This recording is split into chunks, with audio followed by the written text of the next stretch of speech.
इतिहासकार Arnold Toynbee ने जब दुनिया के 3 सबसे बड़े मिलिट्री कमांडर्स की बात की तो उन्होंने 3 नाम लिए। पहला नाम छत्रपति शिवाजी महाराज का, दूसरा नेपोलियन बोनापार्ट का और तीसरा चिला राय का। अब इनमें से 2 नाम तो आप सब जानते होंगे, लेकिन तीसरा नाम आप लोग नहीं जानते होंगे ज़्यादातर लोग, इस बात की तो मुझे पूरी गारंटी है। तो आज हम जानेंगे उन्हीं चिला राय के बारे में। वो कब थे, कौन थे, किस कालखंड में थे और उन्होंने ऐसा क्या किया कि उन्हें इतना ग्रेट कमांडर या वॉरियर माना जाता है। देखते रहिए। 16वीं सदी का कामता राज्य जो था वो आज के नॉर्थ बंगाल, लोअर असम और बांग्लादेश में फैला हुआ था, जिसके एक हिस्से को आज हम कूच बिहार के नाम से भी जानते हैं। साल 1515 में कामता राज्य में कोच वंश की शुरुआत की बिस्व सिंघा ने। इस बारे में आपको ज्यादा डिटेल में जानना है तो आप ऊपर आई बटन पर क्लिक करके मेरा कामता किंगडम वाला वीडियो देख सकते हैं। अब बिस्व सिंघा के सबसे बड़े बेटे थे नरनारायण और उनके तीसरे बेटे थे शुक्ल ध्वज, और इन्हीं का नाम बाद में चिला राय पड़ा। वो कैसे पड़ा, इसके पीछे भी काफी इंटरेस्टिंग स्टोरी है जो अभी हम आगे जानेंगे। कामता राज्य से चिला राय और नरनारायण वाराणसी गए अपनी पढ़ाई पूरी करने। यहाँ उन्होंने साहित्य, लॉ, संस्कृत सब कुछ सीखा। अब बिस्व सिंघा की मृत्यु के बाद राजा बने नरनारायण, जिन्होंने छोटे भाई को अपनी सेना का कमांडर और दीवान बना दिया। कोच राज्य के पूर्वी तरफ था अहोम राज्य और दक्षिण की तरफ था बंगाल यानी अफगान सुल्तान, यानी खतरा दोनों तरफ से काफी बड़ा था। लेकिन इसके बावजूद इन दोनों भाइयों ने मिलके अपने इस कामता किंगडम को नई बुलंदियों तक पहुंचाया था। चिला राय की सेना के आगे जो मणिपुर के राजा थे उन्होंने इनके आधिपत्य को स्वीकारा और टिपेरा, जिसे आज त्रिपुरा कहते हैं, वो जैंतिया किंगडम, सिलहेट, इन सब के राजाओं को हराकर इन स्टेट्स को इन्होंने जीता। भूटिया किंगडम, कछारी किंगडम, इन सब के राजाओं ने इनके आधिपत्य को स्वीकारा और इनके राज्य को नरनारायण ने अपने राज्य में मिला लिया। और आसपास के जो छोटे मोटे राजा थे वो तो वैसे ही इनको रेवेन्यू देने लग गए और इनके आधिपत्य को उन्होंने स्वीकार कर लिया, इनकी संप्रभुता को उन्होंने स्वीकार कर लिया। लेकिन जब नॉर्थ ईस्ट इंडिया की बात हो तो अहोम्स का नाम सबसे पहले आता है दिमाग में। तो उनका और इनका कामता किंगडम का नरनारायण और चिला राय या चिल राय का सामना ना हुआ हो, ऐसा तो हो नहीं सकता। तो हुआ यह कि एक बार 3 कोच राजकुमार यानी कामता किंगडम के जो राजकुमार थे वो पवित्र ब्रह्म कुंड में स्नान करने गए। और वो कुंड जहाँ पर था वो एक विवादित स्थल था, विवादित एक क्षेत्र था अहोम्स और कामता के बीच के एरिया का। इससे हुआ है कि अहोम्स ने उन 3 राजकुमारों को कहते हैं कि मार दिया। 1563 में नरनारायण ने ब्रह्मपुत्र नदी को पार किया और अहोम राज्य पे हमला कर दिया और भयंकर युद्ध हुआ कोच और अहोम राज्य में। और ये दोनों ही सेनाएं जल और थल, पानी और जमीन दोनों में ही लड़ने में एक्सपर्ट थी। लेकिन चील राय की जो सेना थी उन्होंने अहोम्स को हराया। अहोम बुरहा गोहाइन जो आइखेग थे उनको हराया और जो अहोम्स की राजधानी थी गढ़गांव उसको भी अपने कब्जे में ले लिया। लेकिन बाद में अहोम और कोच राजा में संधि हो गई, ट्रीटी ऑफ मजूली, राजधानी वापस कर दी गई। इस समय अहोम राजा मेरे ख्याल से सुखम्फा थे जो प्रताप सिंघा के पिता थे, यानी सुसेंगफा के पिता थे, जिनके बारे में हमने जाना था अपने अहोम राज्य वाले वीडियो में, जो काफी बड़े राजा थे। प्रताप सिंघा जो थे उन्हीं के पिता इस वक्त अहोम्स के राजा थे।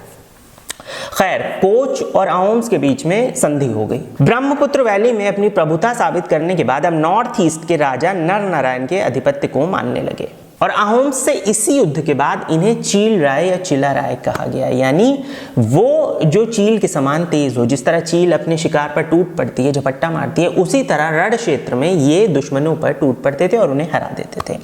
चील राय या चिला राय, इसका मतलब वो राजकुमार या वो योद्धा जो चील के समान तेज हो। इसके बाद 1568 में एक और युद्ध हुआ।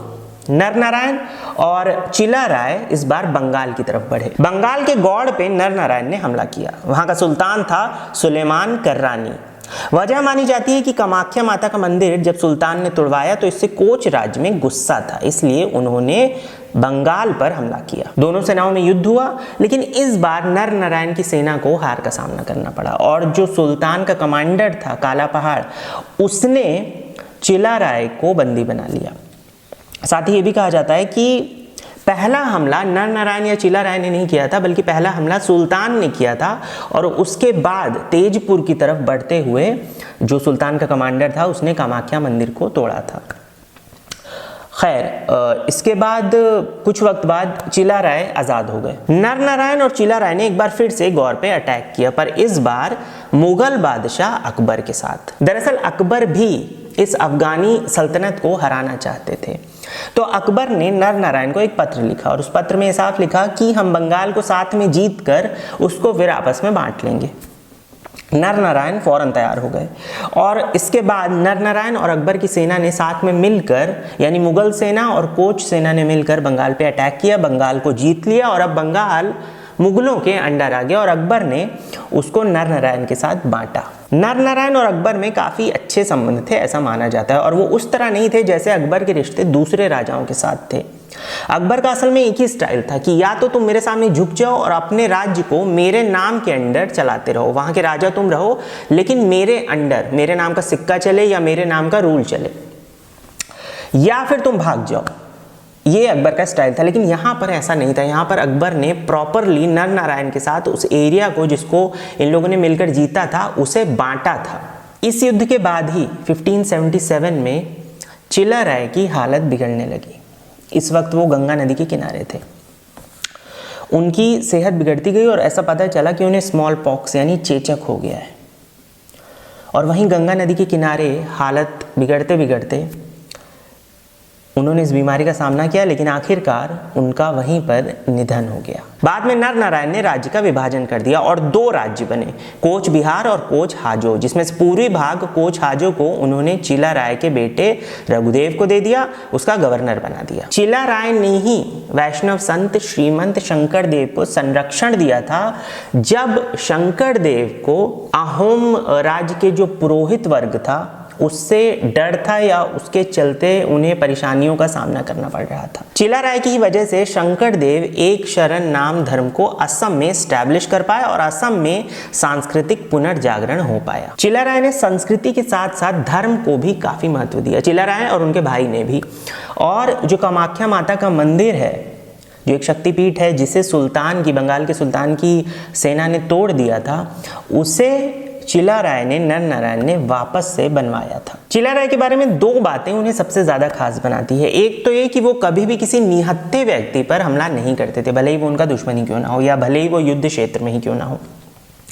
और दूसरी बात ये कि जो लोग उनके सामने आत्मसमर्पण कर देते थे, भले ही वो उनके दुश्मन राजा ही क्यों ना हो, वो उन्हें छोड़ देते थे और बल्कि कभी कभी तो उनका जो राज्य था वो उन्हें दे देते थे या दूसरी ज़मीन भी उन्हें दे देते थे जहाँ पर वो अपना रूल स्टैब्लिश कर सकें, या फिर रेवेन्यू लेकर कुछ राजाओं को वो छोड़ देते थे। गुरिल्ला वॉरफेयर टेक्निक का इस्तेमाल करने के लिए हम सबसे ज़्यादा जानते हैं छत्रपति शिवाजी महाराज को, लेकिन उनसे भी काफ़ी वक्त पहले इस टेक्निक का इस्तेमाल चिला राय कर चुके थे नॉर्थ ईस्ट में या फिर ईस्ट ऑफ इंडिया में। अबुल फजल अकबरनामा में कहते हैं कि चिला राय की सेना में लगभग 6 लाख सैनिक थे। नेपोलियन बोनापार्ट जो चिला राय के 250 साल बाद लगभग आया था, उसकी फ्रेंच सेना में भी 4 लाख सैनिक थे जब उसने रशियंस के साथ युद्ध किया था। आज नेपोलियन बोनापार्ट को पूरी दुनिया जानती है, लेकिन चिला राय को आज कितने लोग जानते हैं, ये एक सोचने वाली बात है। असम गवर्नमेंट हर साल इनके जन्मदिन पर वीर चिला राय दिवस मनाती है, जो हिंदू कैलेंडर के फागुन महीने की पूर्णिमा को पड़ता है और जो एक स्टेट हॉलिडे होता है। इसी के साथ हर साल बेस्ट एनसीसी कैडेट्स को वीर चिला राय अवार्ड भी दिया जाता है। वीर चिला राय या चिल राय के बारे में जानकर अगर आपको अच्छा लगा तो प्लीज चैनल सब्सक्राइब कीजिए, वीडियो को लाइक करके कॉमेंट करके मुझे जरूर बताइए कि आपको वीडियो कैसा लगा और अपना ख्याल रखिए। मिलते हैं अगले वीडियो में, तब तक टेक केयर। जय हिंद, इतिहास जिंदाबाद।